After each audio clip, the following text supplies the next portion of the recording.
Morning guys. Ito, nag-open tayo ng maaga. Walang ilaw. Nagdamag kami, walang ilaw. May isang bumbilya gumana, 110. Ayan. Nag-open ako ng maaga kasi may bibili ng kape, garelyo, kandila na lang tayo. Kasi yung flashlight ayoko namang anuhin kasi ano.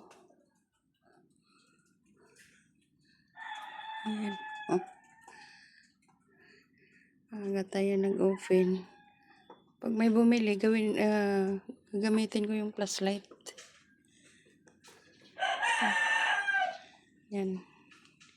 Ganito kami ngayon, walang ilaw. Kapa-kapa lang. Pero okay lang kasi kahit pa paano ilaw lang talaga ang ano namin.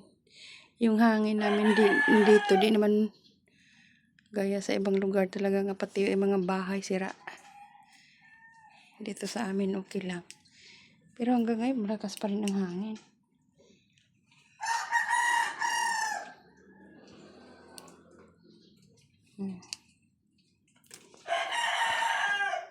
Tingnan natin sa labas. Ayan. Malakas pa rin ang hangin. Mga puno o nagbuwala na. Mga halaman sa kapitbahay. Tutumba na. Yung mga kapitbahay ano ng tubig sa ulan. Grabe, sana naman lumayas na itong ulan na to.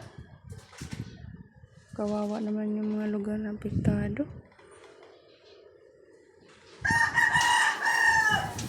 Ito may hangin guys. Umaga na pero yung hangin. Pero sa bagay yung mga bahay dito kahit paano okay lang naman. Tsaka ilang years na kami dito. Dito lang ako nagpapasalamat kasi hindi talaga kami binaan.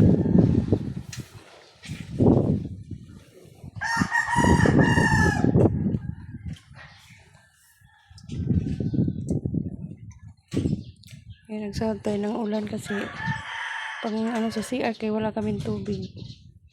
Tangke lang kasi yung tubig namin dito eh. Pag walang kuryente wala kaming tubig. Yun lang ang problema namin dito. Pero okay lang kasi iba talaga ngayon na kawawa. Sana tumigil na itong ano na to. Mga halaman na buwal sa gabi. Malakas pa rin ang hangin kahit pa paano. Yung mga halaman.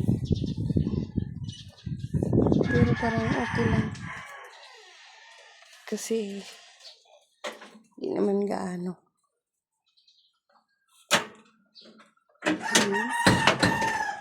Yun lang guys. Ito lang ang kalagayan namin. Kahit walang ilaw, sige lang. Maya maliwanag na rin to.